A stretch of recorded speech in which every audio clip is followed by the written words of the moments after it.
Good news, everyone. I just finished season 2 of Master of None, and I really enjoyed it.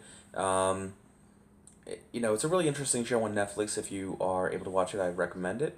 Um, and I think I liked season 1 a little bit more, but it's been 2 years, so it's hard to say. Um, it stars Aziz Ansari as oddly enough, an Indian American actor named Dev. He's got a couple of friends around him, like a lifelong female friend who happens to be gay. Her name is Denise, the character, and this like really super tall, kind of well-meaning but like douchey DJ character named Arnold. He's got this. He's a white guy too. I guess that matters to some extent. He's got this friend Brian Chang who's Chinese, and Brian's father is also a character on the show like the character, you know what I mean. The character's father is also a character on the show. I don't know his name off the top of my head. Let's just call him Mr. Chang. Um, and then in the first season, he had a girlfriend named Rachel. She doesn't play as much into, like, she's only briefly in the show as a physical presence, but like he texts her a couple times throughout the season or whatever. Um, and then his parents make return appearances in this as well. The character's parents. I don't know if they're played by Aziz Ansari's actual family. I don't think so. Um, but the father character is a doctor of, I, I guess, emergency medicine. If I That would be my guess.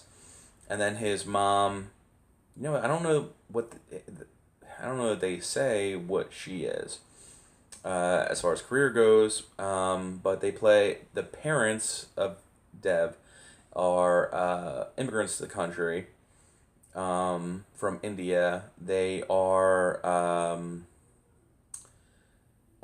Muslim, and Dev is kind of a lapsed Muslim. He eats pork, drinks wine constantly throughout the show, and those kinds of things, and it doesn't seem, it kind of expresses himself as a non-believer as far as religion goes, but he does, you know, it's not like he's an obvious atheist like some people. Um, and The second season introduces a couple of new characters. Um, Chef Jeff, played by Bob Cassiavelis, who's fucking fantastic in everything he's in. I love that guy. I didn't really get into Vinyl, but um, I didn't really give it a chance. I watched like one episode, by the time it got canceled, and I was like, I'm not gonna, get into this under the possibility that I like the first season, and then it's done. It looked cool, but whatever. I love that guy. He was great in Boardwalk Empire. He was great in that Cupid show that he was on for like half a season or whatever. Um, the show starts out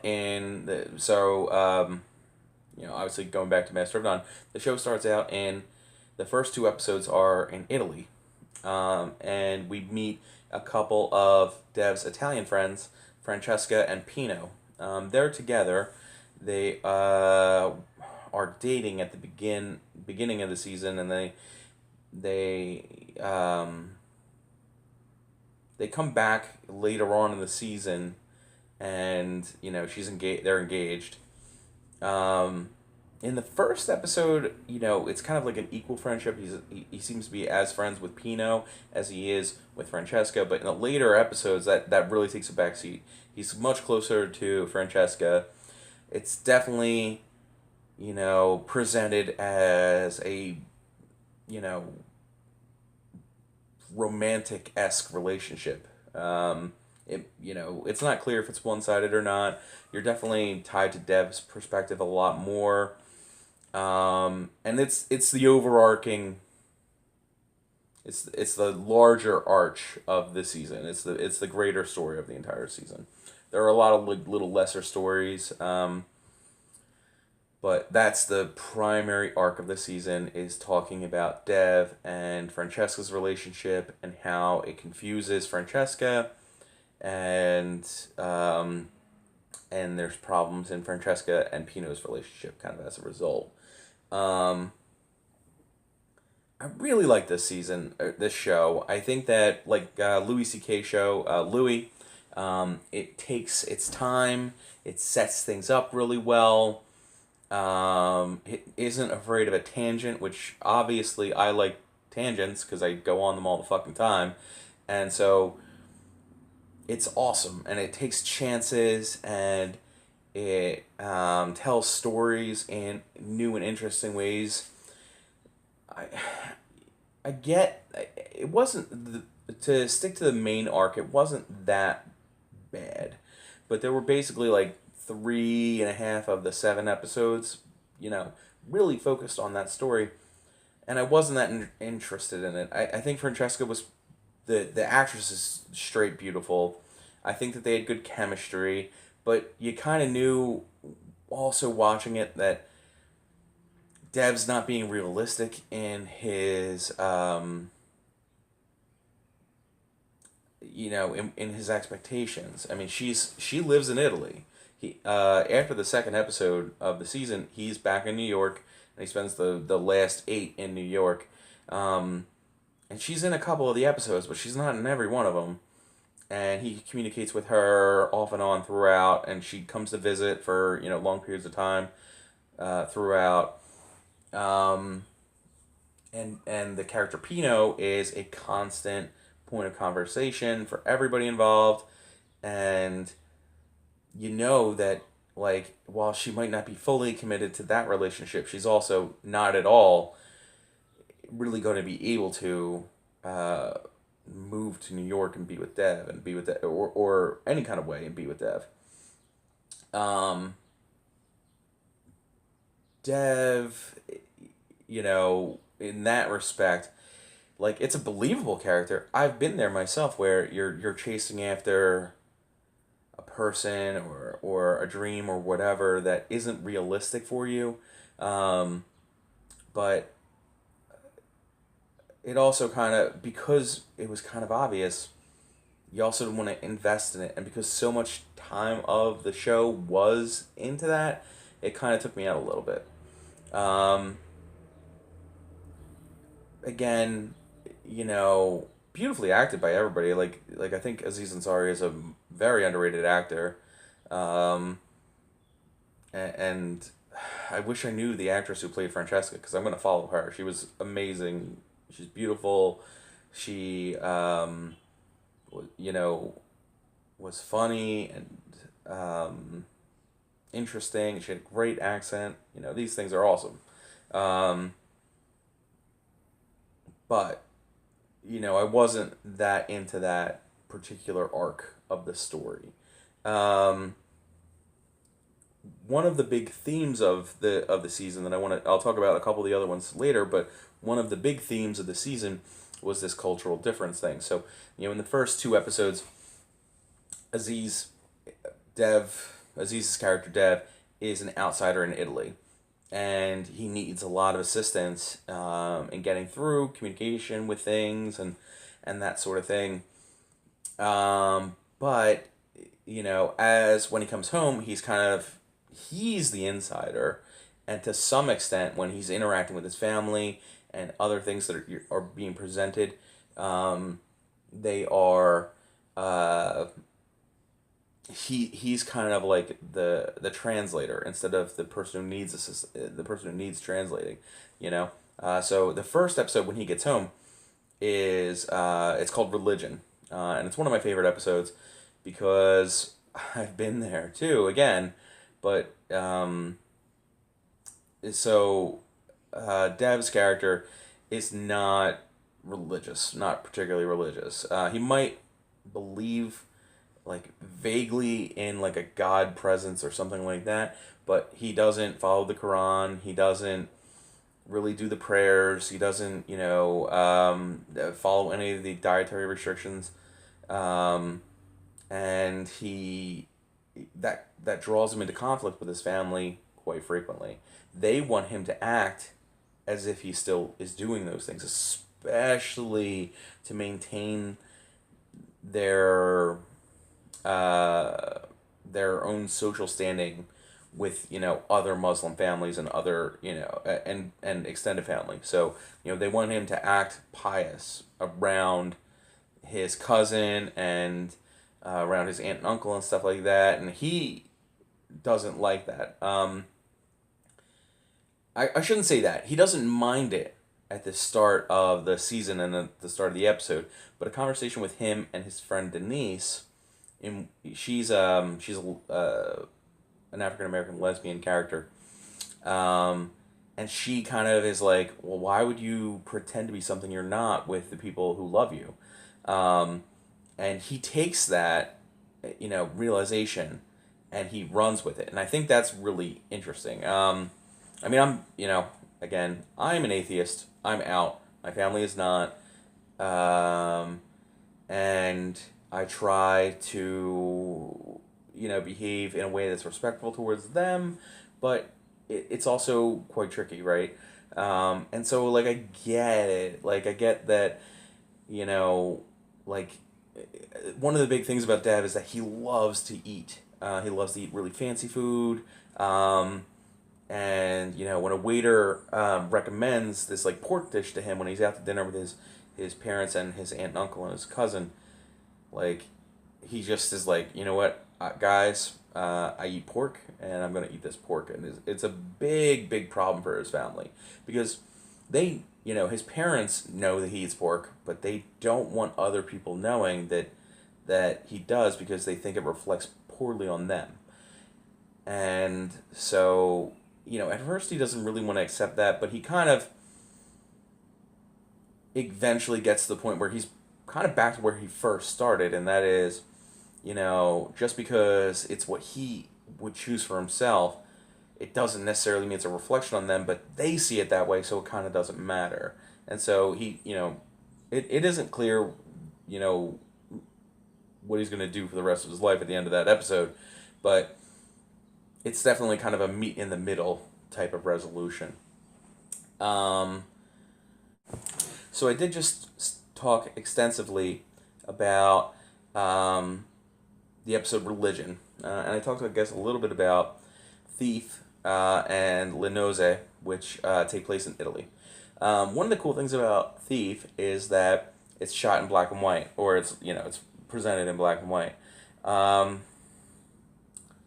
It's also extensively subtitled. I don't know how I feel about that. They later draw parallels in a later episode to this Italian movie that was also black and white with Dev and Francesca. The characters Dev and Francesca, and so I guess that might have been part of the inspiration there, but it really just felt like it was trying to be artsy, which kind of off-puts me. I don't have a problem with experimentation, but like I guess there's a certain type of experimentation that I don't like, and or whatever, mimicry. Like there's so many like tropes of like the character going off to another country and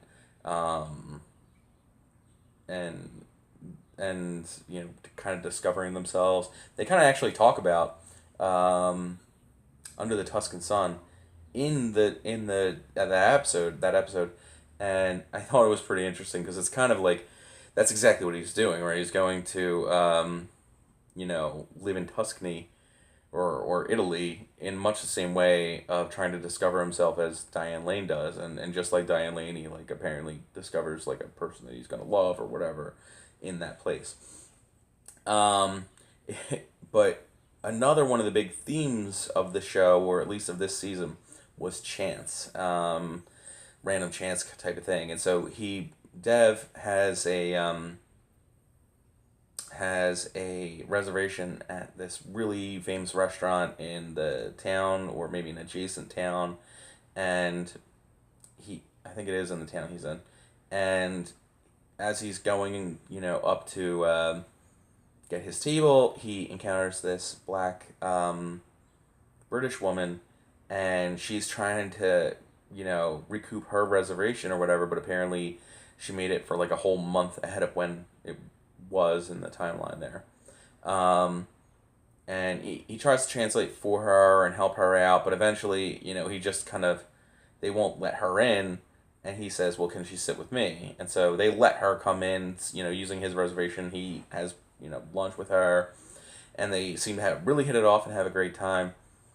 And then, they exchange phone numbers or whatever, and she's going over to, get in a cab, and he walks her to the cab, opens the door for her, and they're standing at the door, and they're about to kiss, and he decides not to kiss her because he's going to see her again that weekend, and he figures that would be a better time to kiss her, kind of thing. They actually straight talk about it. It was strange. But, sorry, I just kicked the camera. It was strange.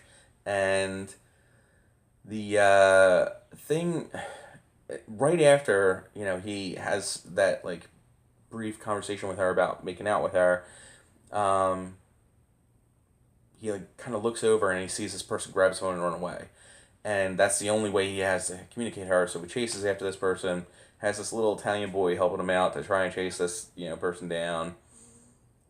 They're not able to. They think they find him again later, but it turns out to not be him or something along those lines. Anyways, it just felt very like very foreign movie, and kind of unnecessarily so. It's a very mainstream show otherwise, but it was like, oh, this is gonna be our art house episode or something like that. And it's weird because they have another one later that I love, and we'll talk about that in a second. But the next episode, episode 2, is Le Nozze, which is also in set in Italy, but his friend Arnold comes to visit him, and they go to the wedding of Arnold's ex. I hated this episode. I don't really love the Arnold character. I the plot, they tend to give him some fairly ridiculous plot lines and obviously dialogue. He just says like the most ridiculous shit. I don't like it. And so in this plot line, he kind of coerces Dev to going with him to his ex's wedding, although Dev does not know it's the ex until they're, I believe, at the wedding. And then at the wedding, he makes a giant ass of himself. They leave. They go on these like scooter rides, and then they get their spirits back up or something, and then they go back to the wedding, and he makes a speech at the wedding, which was kind of supposed to be like, the speech was like, oh, I accept that your new husband looks just like me, but a little bit shorter or whatever, and it's just people don't really do that. I just don't think it's a real thing that people do. So I don't know. And then I'm sorry I talked about this out of order, but religion is the third episode. I talked about that extensively earlier because that's one of the episodes I really connected with. But we already talked about it, so I'm gonna move on to the fourth episode, the first date. This is a brilliant episode in a lot of ways. It was very well edited. Dev goes on multiple dates from like a Tinder like app, and they're presented simultaneously or nearly simultaneously. So it would present like, let's say him and girl A, right, at the same restaurant as him and girl B, and him as him at with girl C, D, E, and F, and then it kind of shows it branching off. So like if the date doesn't go well with girl C in the first section, she's not in the second section, and then it whittles down to like different things. It was one of the funnier episodes. There were a couple really good jokes in there. There was, it was also really, again, well edited. A lot of the women he was dating seemed slightly, kind of interesting. And some of the things about a kind of presented in there. Like, so he was dating this woman, and she was like a big nerd for like WWE and stuff like that. And she's talking about all that kind of stuff, and like Dev has no interest in that shit, like very plainly. But like he's also not being a jerk about it, and so the date kind of goes okay. And then on the cab ride home with her, he goes to kiss her, and then she kind of says, "Wait a minute, I got a boyfriend." And he's like, "What are you doing here?" And she's like, I'm just trying to make friends with this app. And he was like, "Well, why didn't you say something?" And then she says, "Well, I don't know, but do you want to go to this place as friends later, like a week later or whatever?" And he's like, "Okay, cool." She's like, "You can meet Steve." And he's like, "Who's Steve?" And she says, "My boyfriend." And he's like, "Oh, how'd you meet him?" And she said, "On the app." And he's just like, kind of thing. And not that I think that I've personally experienced that often, but definitely there are some women who are on these dating apps who are just looking for like friends or some kind of like emotional relationship with guys that isn't, sexual or whatever. It happens. And I think that this was a nice, even presentation of that, right? And then there were like, it was just a really cool episode. I thought it was like one of the best edited episodes of the season. And again, very funny. And it doesn't, like, there's, I think one of the characters recurs later, but it's not like Francesca is all over this season, and it felt kind of unnecessary and even forced in a lot of ways. Like, how is she visiting New York so much? But whatever. The dinner party is episode 5, and that's the next time that Francesca comes in there. We were also introduced to Bobby Cassavetes' character of Chef Jeff, and he's hysterical, and I love him. He's kind of like Dev's boss, and then later partner throughout the season. And it's really a good episode, just because Bobby Cassavetes is in it. I shouldn't say that.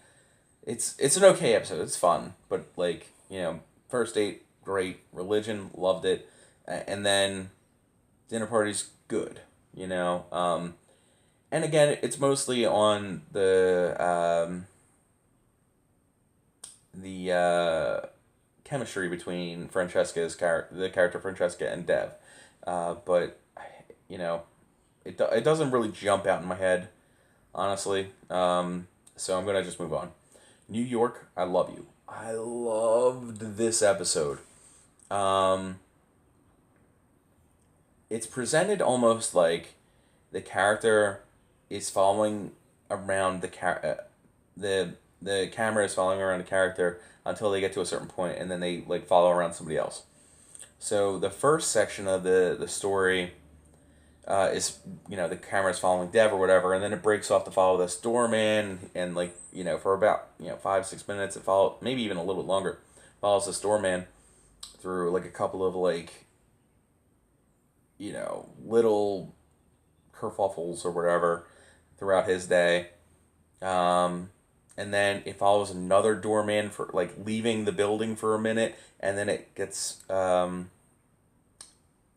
it clicks onto this deaf woman, and it follows her around for a nice long little chunk, and it was really interesting. The you know right around the time you realize she's deaf, there's no longer any audio, so it's completely silent. There's no score. There's no anything going on, and the rest is subtitled. It's so when she is talking to her friend or her boyfriend or whatever, it's subtitled, and they have some interesting conversations, and it's weird too because when she talks to the friend, she talks about the kind of the conversation she's about to have with a boyfriend. She talks about it, but she doesn't really go into detail. But then all of a sudden, it's like the dam breaks when she's talking to the boyfriend about their sexual problems. And we've all been there where, like for whatever reason something isn't clicking right, or, you like that person, but like you love that person even, but you're on to, job stress or whatever, and you guys just aren't connecting in the same way that you used to. But it's done in the middle of a store because they're deaf and they're speaking in sign language and they're expecting privacy, but they don't really get it because a deaf family happens to come through and kind of overhear them, and I'm sure that that's not something that they were expecting, and it was probably really embarrassing because they were talking very detailed about, sex acts, that, it was awesome. And then afterwards, the camera follows around this like Uber driver or a taxi driver or something like that,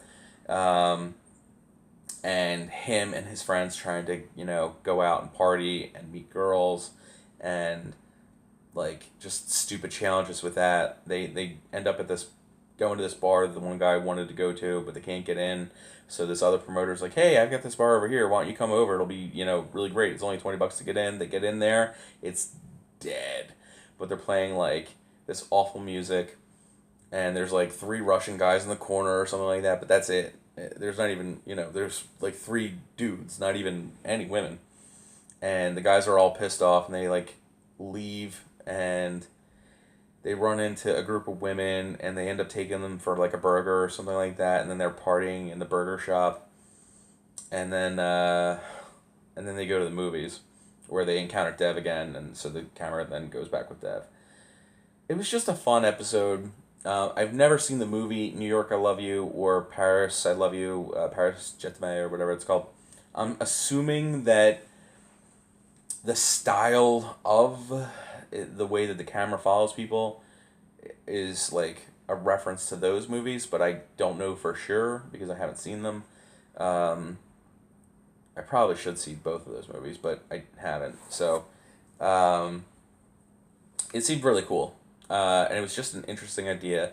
And I wish there were more shows about deaf people because I, I can't think of too many characters even on any shows where they played where they were deaf. Like Marley Matlin is the only deaf actress I know of, and she obviously plays deaf people in everything she plays, but I don't know of too much. And I liked her and things I've seen her in, like West Wing and stuff like that. But I don't, she's not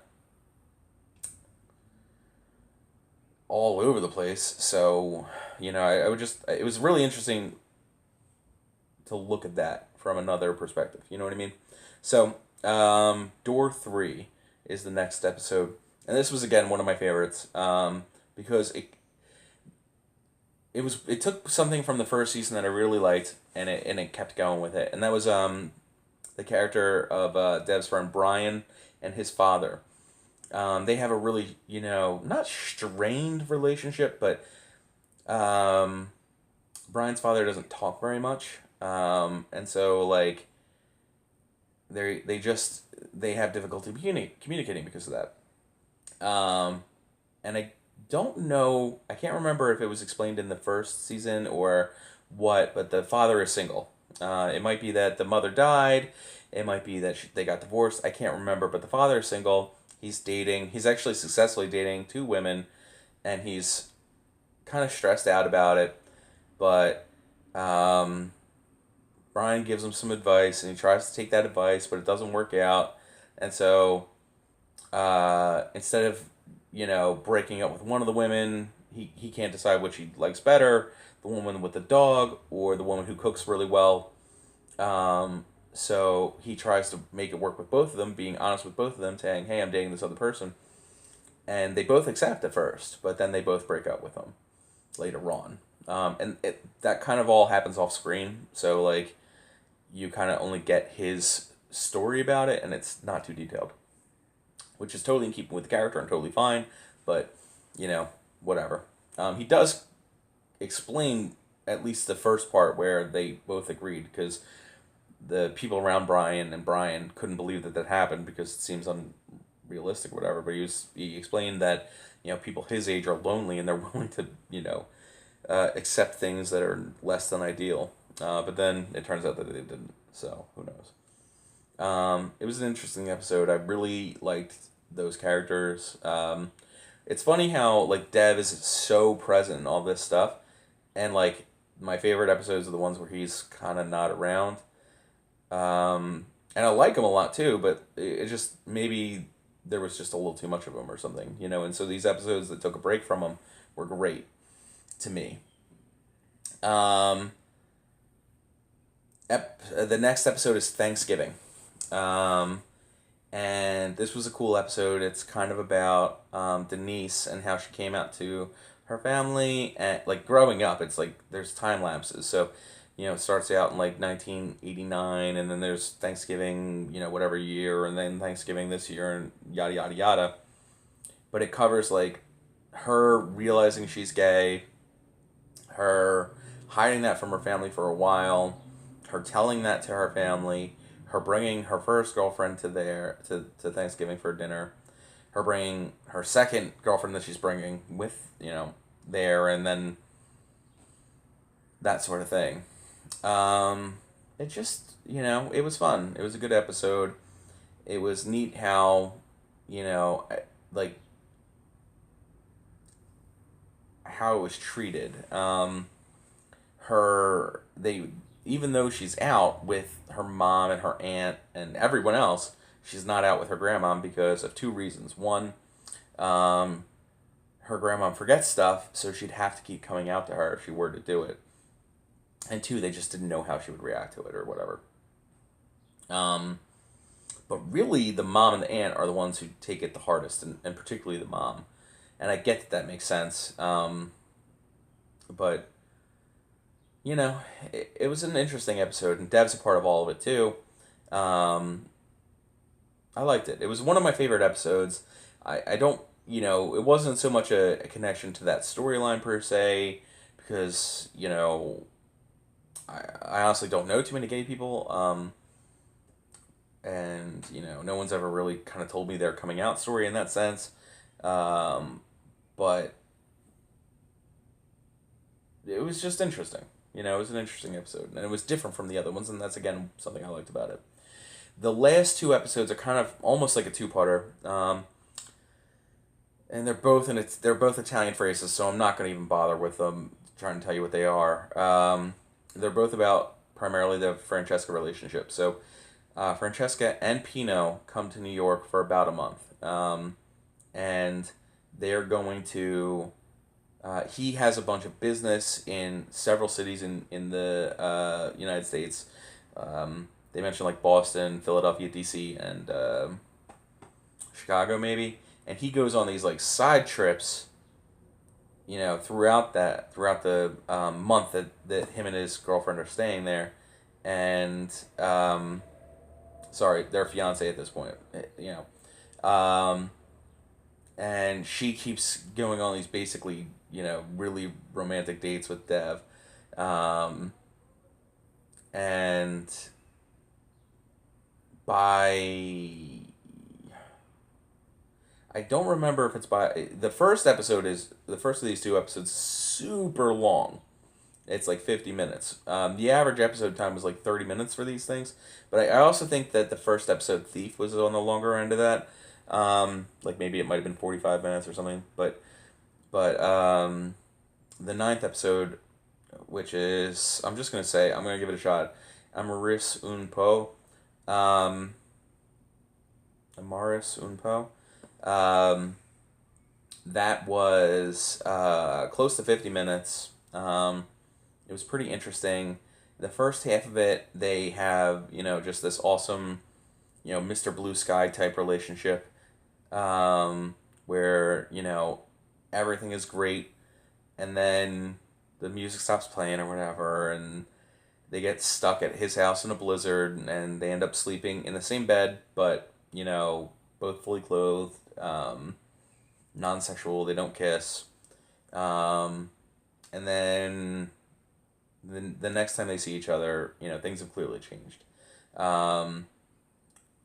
She's aware she like this event kind of incited her awareness to his attraction to her and his desire for more from her, even though that was not really expressed at that point. Um, but because she becomes so resistant to him, he's like, "Yo, what's going on?" And so I think at that point he confesses to her his feelings, and they're not really reciprocated at that point. They then she misses him or whatever, and they're texting, and she gets him to agree to this really awesome date, but he is pouting the whole time.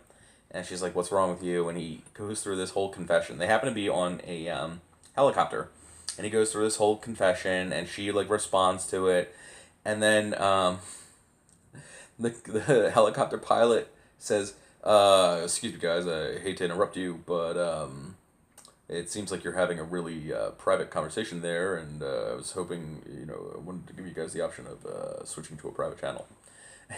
Which is just fucking hysterical, right? Like, they're having this beautiful but also horrible conversation about, him being in love with her despite the fact that she has a fiance, and the whole time they're being, overheard by a completely random stranger.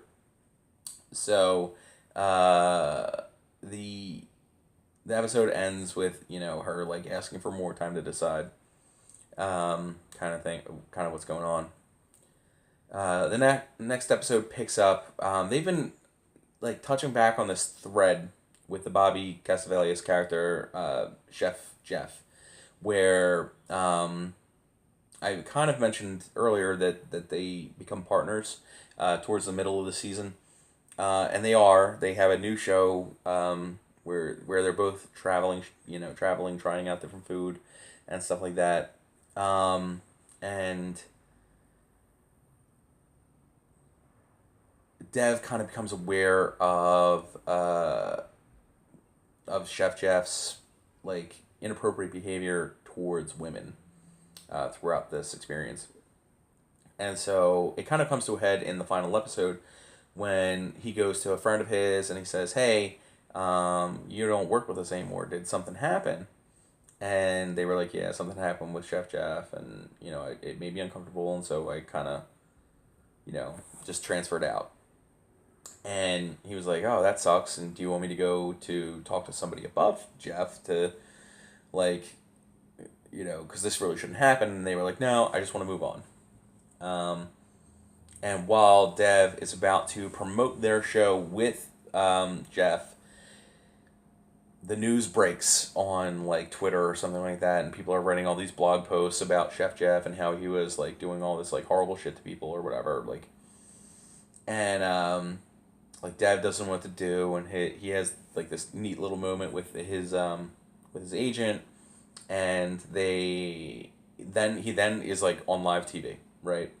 And so the show that they're on is called BFF, Best Food Friends, and Chef Jeff keeps talking about how close of friends they are and how they do everything together and all that kind of stuff, and Aziz Ansari's character just keeps like walking it back in like the most awkward ways.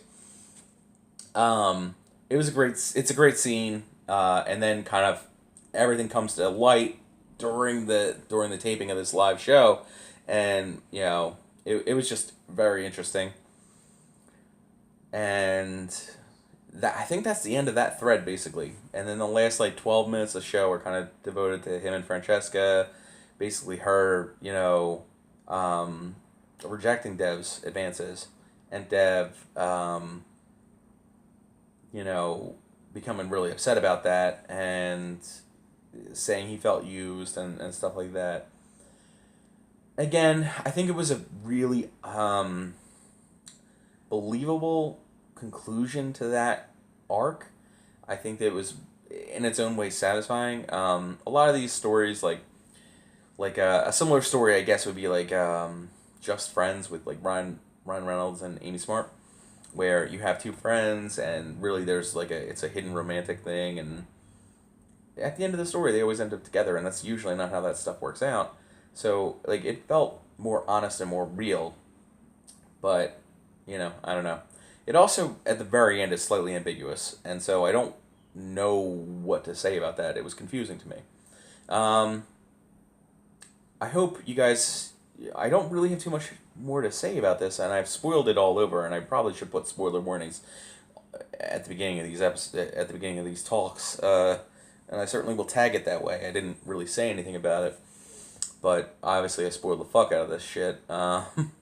So I think it was a great season of TV. I think it's totally binge watchable. I hope you guys enjoyed it. If you have any questions, if you want to talk about this more, we certainly can. Please, send them to comment on Facebook or on YouTube's, as it were. So again, thanks for taking the time to watch this, and share it with your friends if you're interested. If you think they'll be interested, I should say. So, thank you, and, until next time, let's talk it out, bitch.